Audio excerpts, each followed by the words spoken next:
Welcome to the official catch-up. Today I've got Kenny Aitchison, coach of Civil Service Strollers under 20s. How are you doing, Kenny? I'm very well, Chris. How are you doing, my man? Yeah, good. Good. Sort of getting there. Obviously, chatting to a few of the guys, as you know. How are you keeping, Kenny, through all this? Yeah, well, I'm working in sales, so it's probably the worst time to be in sales. But no, keeping upbeat. It's probably been the first time in a few years I've actually had an extended break from football. And like everybody else, I don't know when we're going to resume training and whatnot. So it's been nice for other reasons. You know, it's a period of reflection. I've got plenty of bookmarks and books in my library to read through. So it gives me an opportunity to sort of do that part of it. But yeah, I'm in good spirits, you know.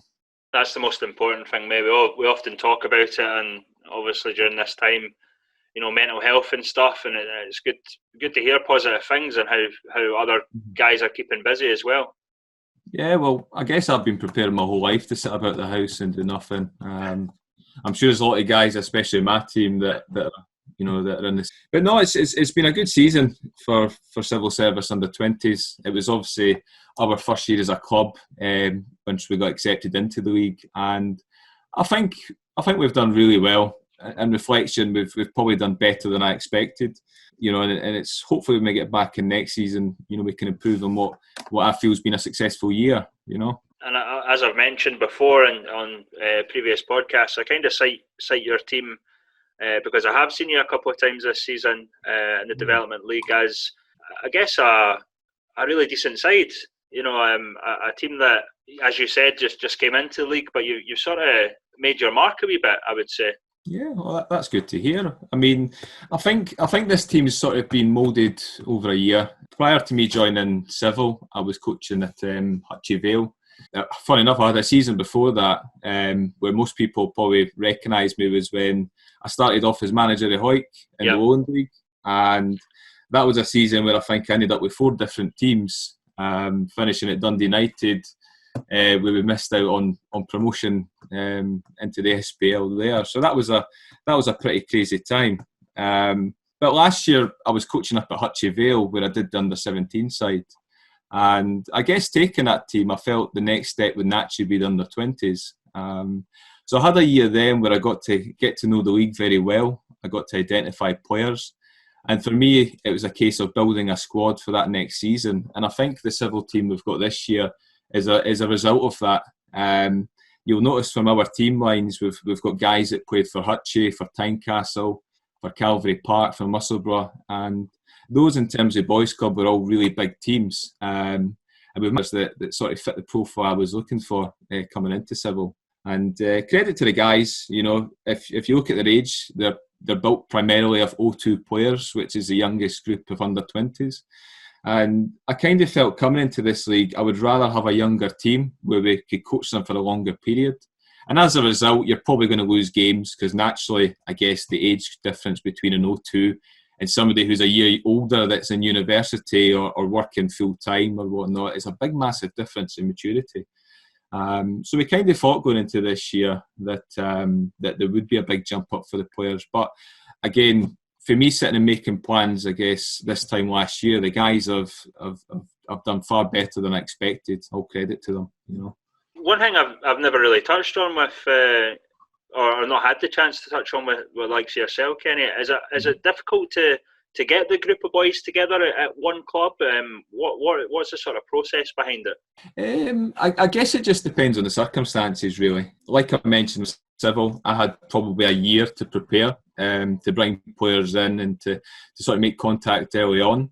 I had the polar opposite at Hoyk when I took the job there. I joined that club a week before pre-season was scheduled to start, and there was only one player actually signed with the team.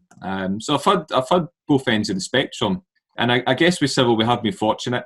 I always envisioned having a majority of my squad for the first day of pre-season, and we had probably 90% of them there for the first training session, and that certainly helped us out. For pre-season, we trained 3 days a week. With a Monday session, which was primarily more technical. We would take the players through sort of actions they would carry out in a game repetitively and got them to know a system and patterns we wanted them to play. And then a Tuesday we'd do our conditioning session. We use a football periodisation programme throughout the season, and that's something that can keep the players fit, keep the players fresh, but also keeping in mind the other aspects of football as well and working on them. And then on a Thursday we do a tactical session prior to the Friday game. So we had a really good pre-season last year with the players. You know, we had them all together. We had a lot of time to work with them and mould the playing style. And I think we hit the ground running in the league. If you look back to the fixtures, we started really well, and a lot of people were touting us for contenders for the league, which we kind of brushed aside. You know, it's been very good. And to answer your question, it depends on the situation. I was very fortunate with Civil having the time to look at players and pick players who are right for the club and for my sort of style. You know, I think it's fair to say you're quite unique in how you got into football. Obviously, you had you were up at Dundee United, but you basically went to university and studied sports performance and practical coaching and things like that.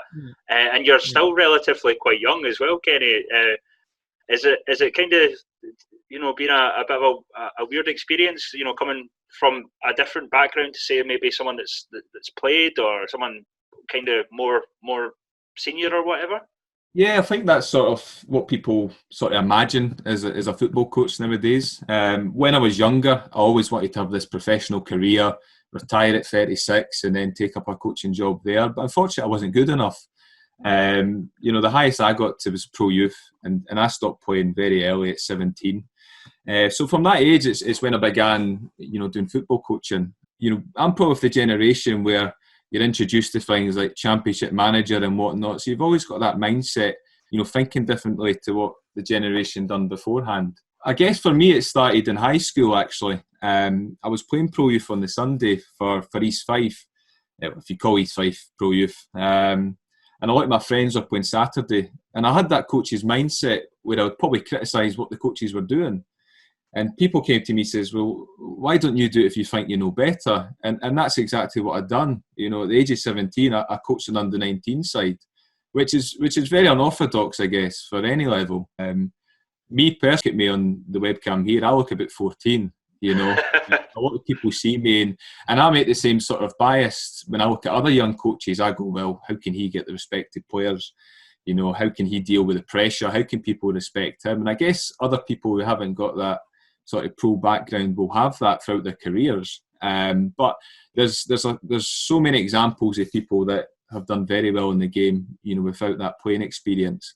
And I guess I'm only 26 just now, but I've had now about 9 years coaching experience since when I started, and compare that to a guy in his late 30s who's just taken a job, it is completely different, Yeah. So, no, I do like to talk about myself, I guess. I could be here all day talking about my CV.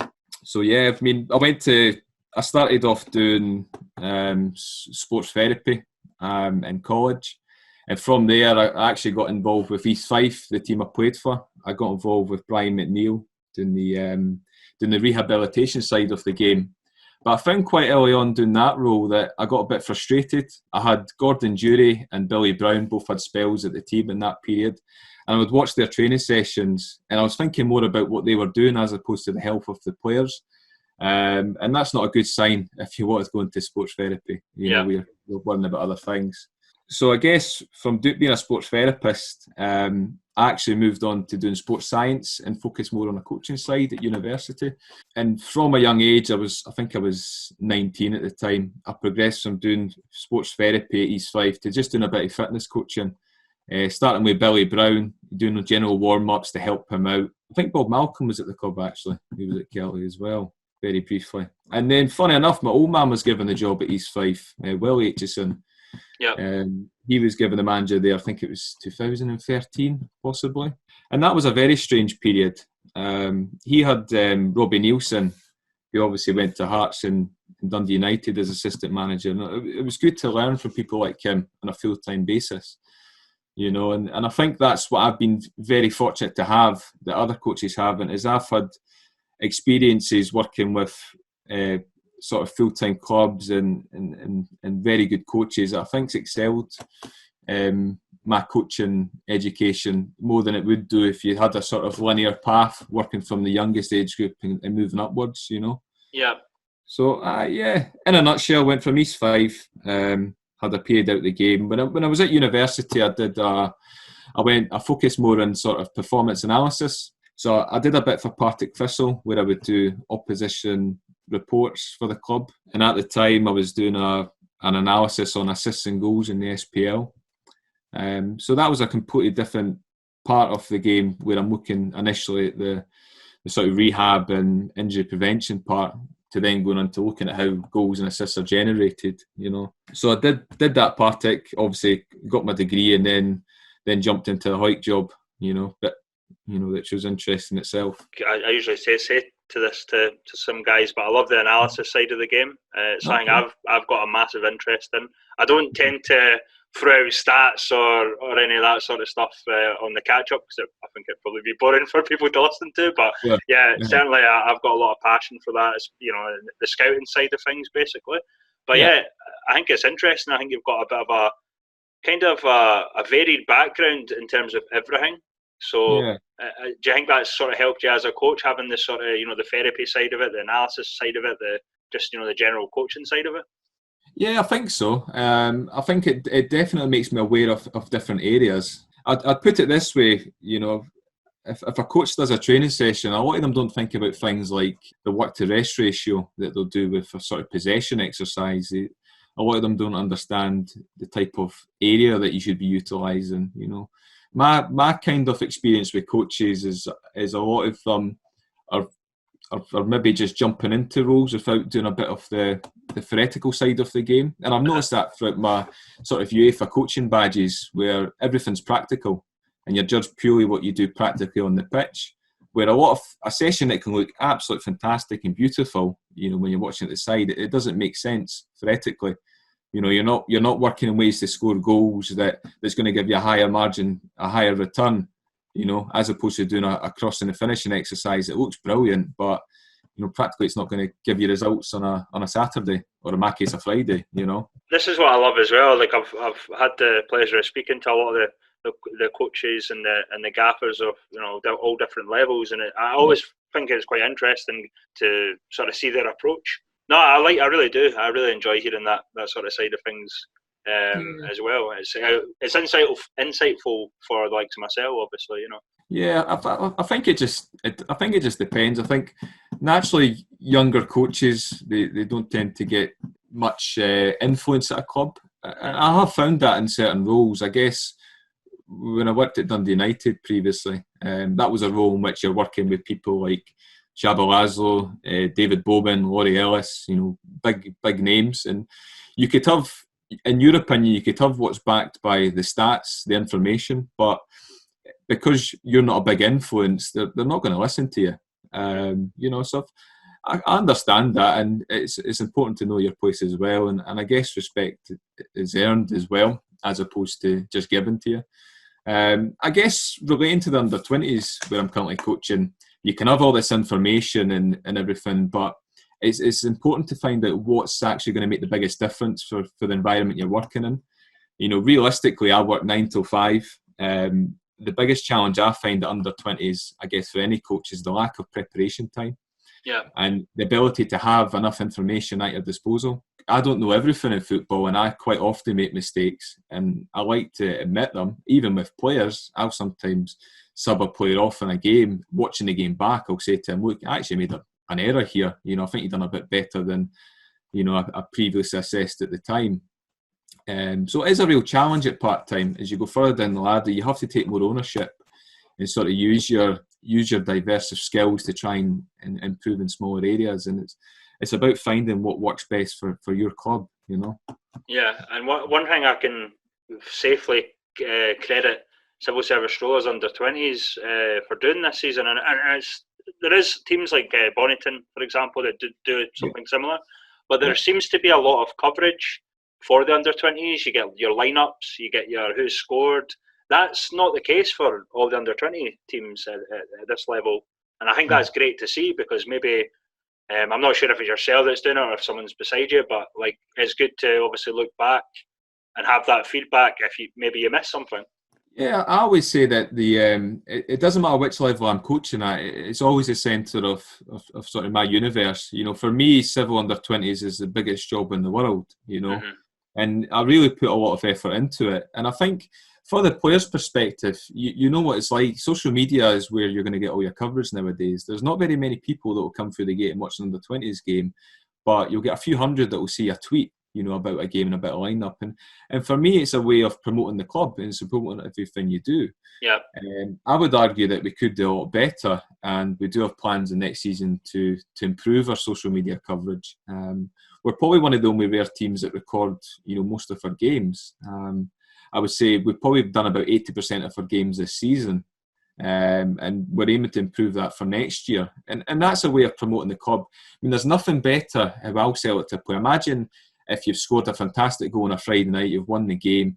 When you go home, what's the first thing you do? You go on your phone and you see what the reaction to that is. And there's no better feeling for anybody to get that. Whether they're seeing their name in a team lineup, whether they see a tweet with a gif of a goal celebration of them scoring. It's an amazing feeling, and it just heightens everyone's love for the game. So I'm a big advocate of that, and I think it's a modern way. I think it's the way football's changing. Is that social media is becoming a bigger platform for things.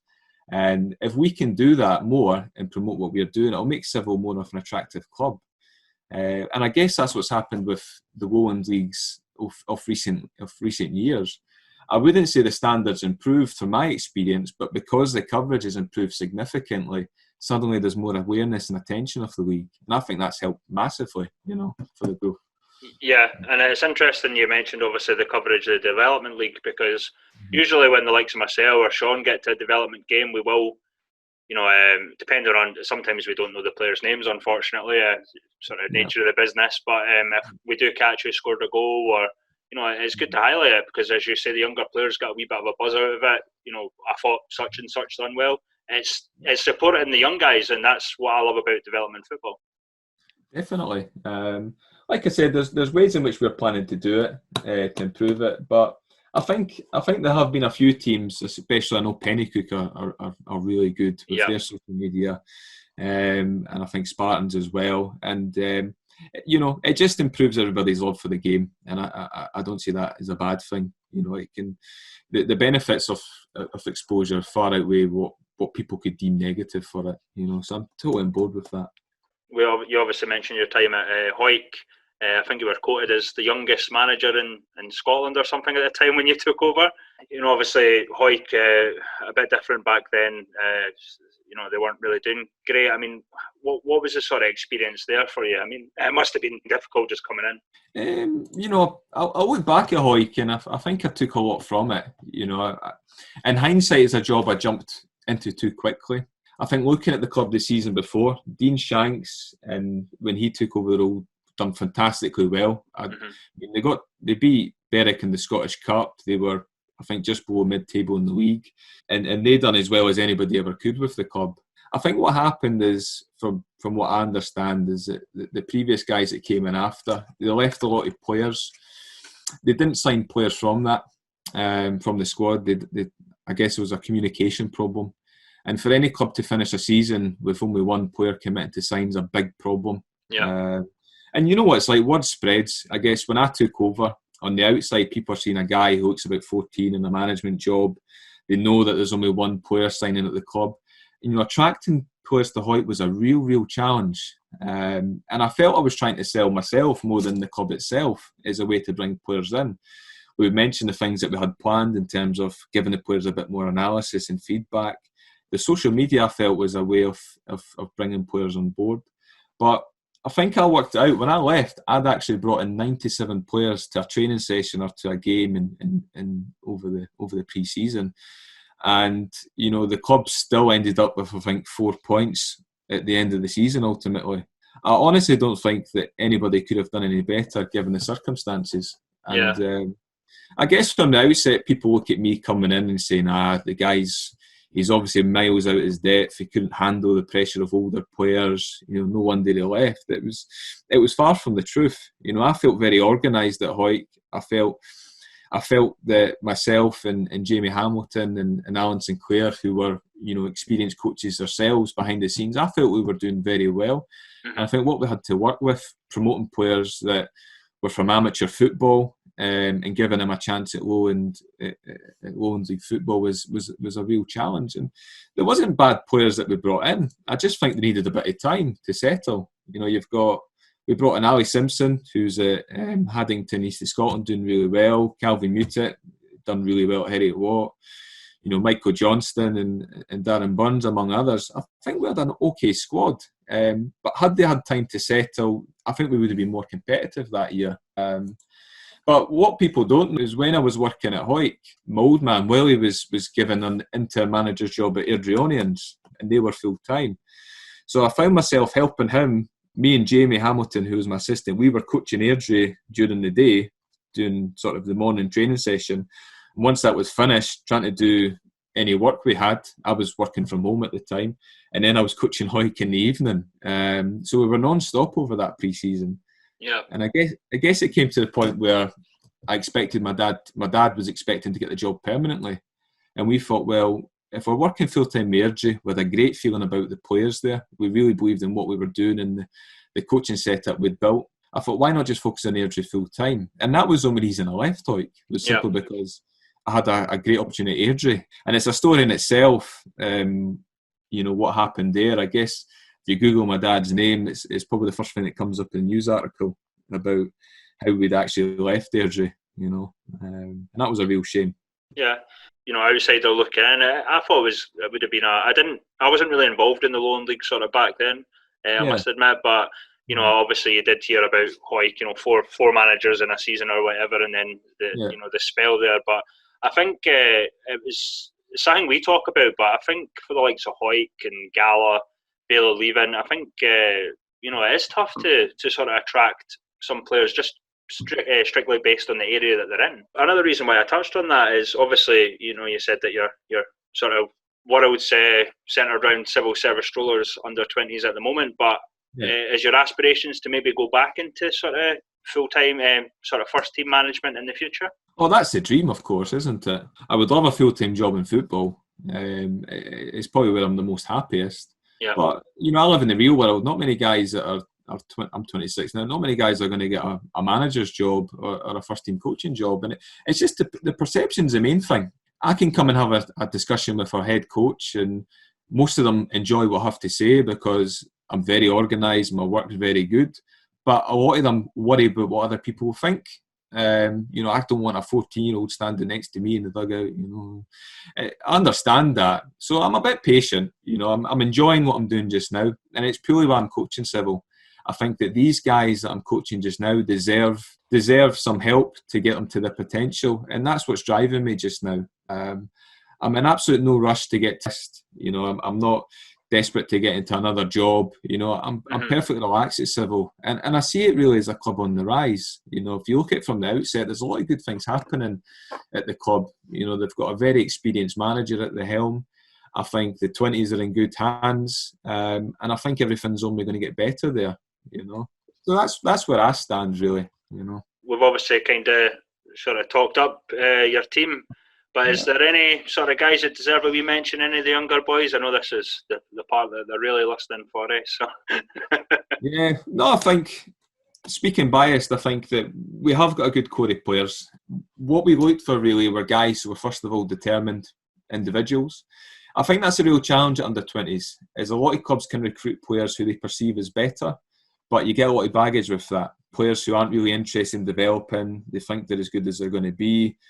They don't commit to training, don't commit to improving themselves. So every player I signed, well, most of them anyway, I met with them and I outlined exactly what I was expecting from them and what their thoughts were. And there were a couple of players after that meeting didn't want to sign because I believe they were thinking, this is too much. I only want to play with my pals, which is fine. Yeah. It's fine if that's the mindset they've got. But all the players I've got, I would assume, are chasing the dream. Like we all are. They want to be the best they can be. If I was to look at the youth team now, our team, I would say pretty much all of them, and I wouldn't just say that about them, I would say all of them have the opportunity to be Lowland League players or East of Scotland players. And I think for any club to have players in their youth system that I think have the potential to be first teamers is a real coup. And I think if Civil give these guys a chance, which I'm sure they will in the next few years, I think they'll certainly be, key assets for the club. Speaking individually, I think it'd be a real tough one to pick players out. I'll give special mention to Tom. He's a guy that travels all the way from Hawick to Edinburgh 4 times a week. I think that shows his commitment. Our captain, Jack Gammy, who's from Gala Shields, he's actually studying in Glasgow. He often brings trains through to Edinburgh and comes to train. And that just shows the character of these guys. They never moan. They're totally understanding when you explain to them when they've done something wrong or why they're possibly not playing. And I can't speak highly of the guys. Like I said, I've been coaching for 9 years now. And with this team, I think there's a lot of special players there in terms of their attitudes and their commitment. And it's a real pleasure when you see things coming together on the training pitch and on the match days, of course. So there are a couple of guys I would like to mention. There's another guy I have called James Stewart. He's probably the player that's most similar to myself, I would guess. When I was a football player, I wasn't the most fluent. I wasn't the first guy people would say, oh, he's a brilliant player. I was a right back. I was no nonsense. I would get in the right positions and do the basics. And James is very similar to that in my team. People don't give him enough credit where it's due. And to be fair, I never gave him enough credit early on. He was a guy who spent, I think, 6 months on the bench, hardly got any game time. But in all credit to the guy, he trained, he put his head down. He never gave up, as a lot of players can do. They leave as soon as they have the first type of challenge. He put his head down for a long time. And before we finished, he started the last 6 games. And I think it's testament to his character as a player. And that's the kind of people I like to work with, That's brilliant, Kenny. It's really good to hear, obviously, especially from the younger guys. And, there's been talk of, obviously, new teams coming into the Development League, obviously West of Scotland, Clydebank, Bells Hill. Are you looking forward to potentially playing some of these sort of teams? Yeah, we like the challenge. We've had a lot of competitive games this year. We've had a few fights in the touchlines verbally. It's been an exciting league, actually. And the Friday night football, I think, is going to gain more interest. And I think it's perfect for guys at this age, You can imagine when we were 17, 18, you get to the age where you experience alcohol and girlfriends and whatnot. And I think Friday night suits that lifestyle that a lot of these players will begin to adopt and make mistakes. There's hardly any players going to go on a Thursday night compared to a Friday night. And I think it prepares them more for it. But no, we would love the opportunity to go through to Glasgow and into the West.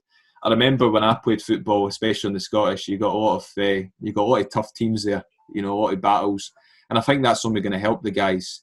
As soon as they get to Gary Jardin's team, it's only going to be a bigger battle than what it is now. So we're really looking forward to it. And I think it's kudos to the league. I think it's getting better. More teams are wanting to join.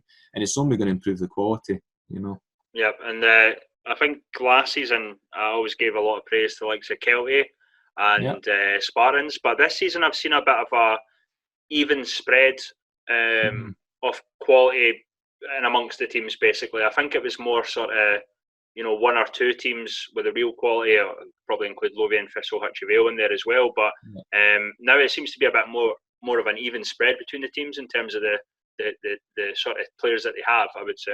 So the quality's actually improved overall, I would say. Yeah, I would say the under-20s are very unpredictable. At that age, players aren't consistent, as you would expect with senior players, and there's a lot of movement in teams. We've found when we've played teams at the start of the season, come the second fixture, their team line's completely different.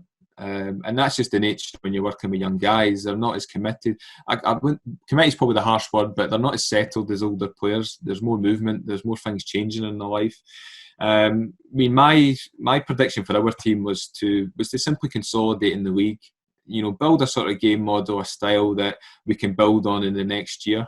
And I think next year we're definitely up for a title challenge. I think in our league we had Stirling University, and they were by far the standouts for us. They were a really, really strong team. It's the first team that gave us a proper doing, actually, up at their ground. They turned us over 5-0. Credit to our guys, when we played them the following fixture a few months later, we were narrowly beaten 1-0, where we could have won the game. And I think that shows how far we've came compared to what I put as a sort of benchmark for what we wanted to challenge up against. Harry Watt, I think you had Banji the other day there, BJ the other day. His 20 side were really strong. They were a team that were very good in possession, and we pressed them like crazy, and they managed to play through us. They were a more experienced team that managed to sort of get one over our guys, who were a bit more naive and were unable to deal with them. Bonnyton, you mentioned, they were a very hard game. I think we narrowly beat them, was it 2-1 at their ground, and they scored the last minute equaliser against us to draw 2-2 at our ground. They were a really tough team.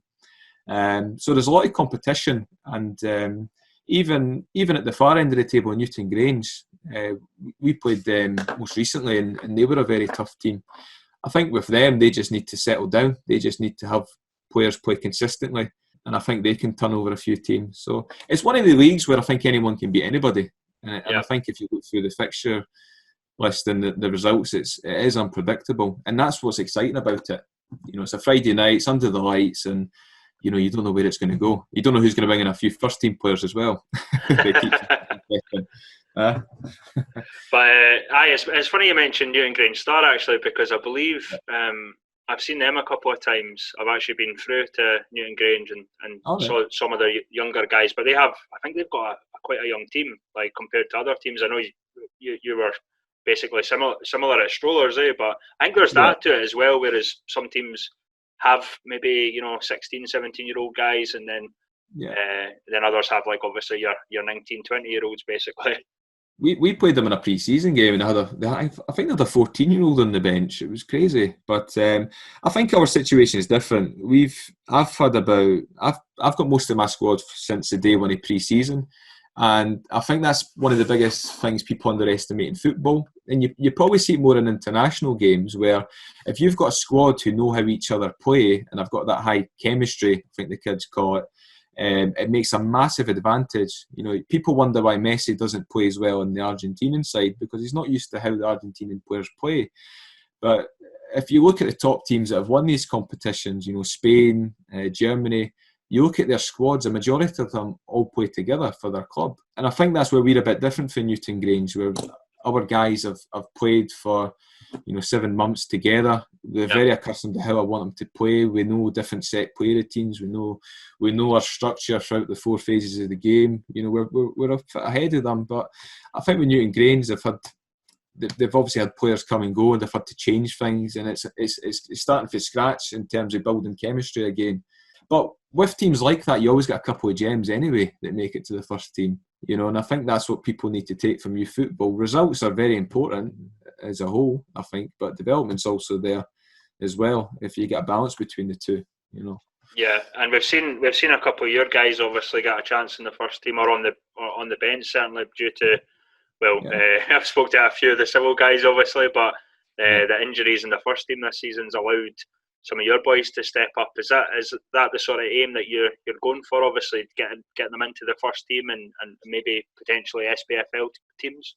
It's when I sit down with players, I tell them not to worry about it. Their aim is just to reach their potential, and if they make one appearance for the first team, it's not going to make them a better player. It's just going to give them that appearance on their CV. You know, when I took the team, I had a conversation, a meeting with Gary at the start, and I know Gary's team. I know how he plays as a coach, and being realistic, none of our players were going to walk into his team and start every week. Not in the top 6 in the Lone League, not people that are 16, 17 years old. But I told him, give them a couple of years with me, and then you'll have a team that will be ready to step up and really challenge for a place in your team. But credit to the club, they've given guys, I think they've given about 5, 6, 7 players, an opportunity in the first team, and it's far more than I ever would have predicted. I know you mentioned there was injuries there, but I think you get managers that don't put players in at all because there's no trust. I mean, how often do you see a bench that's still got 3 or 4 places there?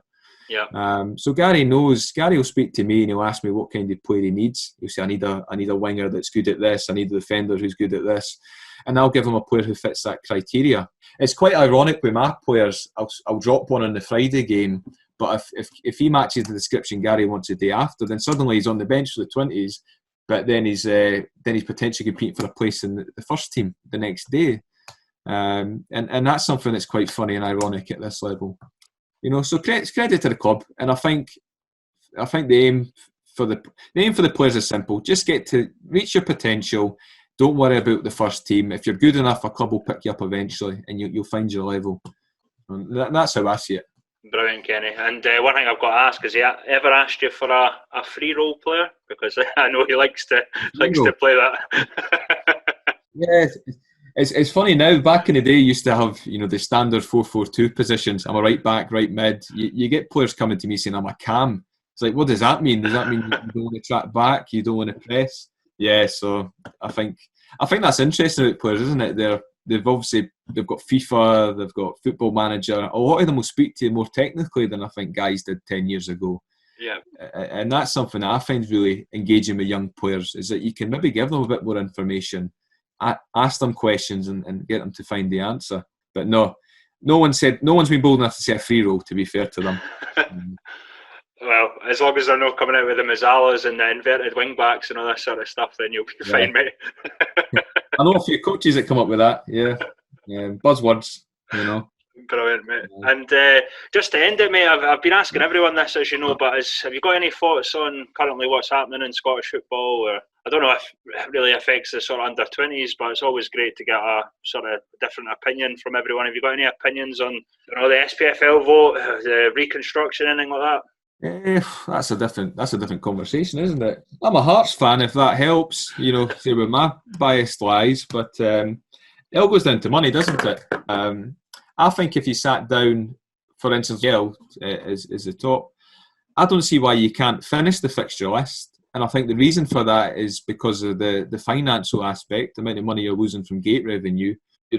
For me, my preference to resolve this would be, can you just finish the season as it stands?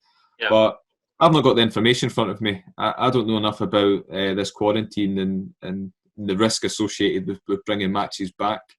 But I think for the 20s league, where I can speak from, it makes sense. It's development football. Nobody really cares who wins the league at the end of it.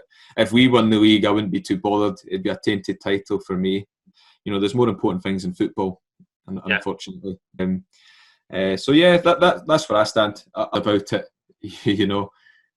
We'll focus on ourselves, and when we have got the go ahead to come back, then we're looking forward to building for another competitive season. Brilliant, Kenny, and I'm looking forward to catching a few more civil games next season, or when we're back, obviously. Really like the job from what I've seen that you're doing there, and some of the boys obviously have been impressed, and Jack Gammy was a boy that you mentioned. I think he was certainly one of the standouts that I noticed as well. I better mention Brodie McNabb as well, because I could go on a day about the players, and there's not often a squad I have an affinity with the team I've got just now, and I think that's because I've managed to pick them. Before taking the role, I had a lot of time to select and choose the players I wanted, and they're all the type of players I enjoy coaching because they have the characteristics I mentioned earlier. I think if anybody wants to keep up with the team, I think you're as well going in the under-20s Twitter page, where most of our information comes out. We've got a fantastic photographer called Grant Bullock who takes a lot of great photos during our games. I never mentioned earlier, but I'm quite fortunate to have some great backroom staff with me. I've got an amazing assistant coach called Malcolm Fielding, who's an A-licensed coach. Very experienced guy, very articulate. I've also got another assistant, Hayden Milne, again, very helpful. A goalie coach, Eric, who claims he was at PSG at one point. And a fantastic staff, Stuart Lockhart, Thomas Brown, all a good team behind the scenes, which I don't think get enough credit. But yeah, I can go on all day praising our team, but for them, it's next season. It's for them to put a lot of work in and see where we can go. Brilliant, Kenny. I have to ask though, just in case I forget, but what's the story behind PSG? Did he go to a game one time, or what's the story there?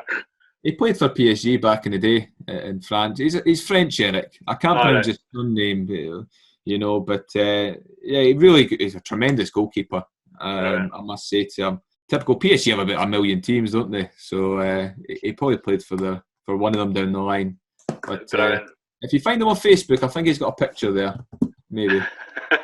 Like I said, pop down to a civil game if anybody wants to have a chat. You know where we are. The fixture will be on the on the Twitter, and I'm looking forward to get back into football. I've got a real itch for it, as everybody else does, and we'll see what happens with the 20s League next season. Who knows what it'll look like with all these teams jumping on board. So no, it's been a pleasure. I've thoroughly enjoyed the podcast, I must say. I've only recently learned of it a month ago, and I've watched a lot of the interviews. So it's great to have an insight at this level, and it's only good for the Lowland League in East of Scotland, promoting all the clubs and driving an interest in it. So it's great to be a part of it, and really pleased you brought me on board. No, I love the feedback. I mean, we appreciate obviously everyone that listens in, but especially getting feedback from the likes of yourself and obviously the players and that. It does mean a lot to us, and it's great to have get an insight into you guys having the time to come on and speak about your coaching and obviously football. I think it takes people's mind off things, especially at this sort of moment in time. It certainly is. It's very unique. I'm a big fan of Lowland League football. I prefer most of these games, the atmosphere to what you can get with sort of SPL bigger clubs, and there's a real good feel about it. So it's great to get an insight to clubs you wouldn't really get to see, listen to coaches you don't really know, and getting to know a bit about other teams. So no, it's like I mentioned, it's really enjoyable, and I'm looking forward to more content to come in the next few weeks. You've been busy recently, I can see, so. Oh God, losing track. I think I've done about 60 podcasts over about 5-6 weeks, however long it's been, mate. So it's been great. Cheers for coming on, Kenny. I really appreciate it. All the best, and obviously keep safe. And as I said, hopefully I'll get down to Civil when we're back.